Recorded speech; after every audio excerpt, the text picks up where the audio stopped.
সকাল সকাল ছোলা বাদাম খেয়ে চলে গেছিলাম মেহেন্দি পড়াতে। তোমরা সবাই কেমন আছো? আশা করছি অনেক ভালো আছো। আমার এই ছোট্ট মিনি ভ্লগে জানাই অনেক ওয়েলকাম।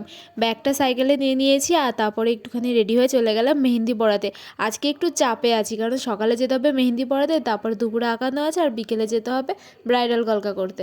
তো এই হচ্ছে আমার মেহেন্দির ডিজাইন, কীরকম লাগছে জানিও। তবে আমি তো ফোনের ক্যামেরা দিয়ে ভিডিও করি, আমার ফোনের ক্যামেরাটা অতটাও ভালো না, তাই তোমাদের সাথে স্পষ্টভাবে কিছু শেয়ার করতে পারি না। এদিকে মেহেন্দির কোণগুলোর মুখটা বন্ধ করে আমি নিয়ে নিচ্ছি ব্যাগে, কারণ ব্যাগের মধ্যে ঘেটে গেলে বুঝতেই পারছো সাদা ব্যাগ পুরো কালো হয়ে যাবে। সাইকেলটা এবার চোখের সামনে রেখেছি, আর হারাতে দেওয়া যাবে না। অনেক কষ্ট করে মা আমাকে একটা সাইকেল কিনে দিয়েছে, তাও চুরি হয়ে গেছিল, আবার আর একটা কিনে দিয়েছে। সকালে বললাম না ব্রাইডাল কলকা করতে যেতে হবে, তো চলে এসেছি। আর এখানে কলকা আমার ডান, আর এদিকে এখানে চুলটা বাঁধা হচ্ছে। আর এটা হচ্ছে আজকের ব্রাইড।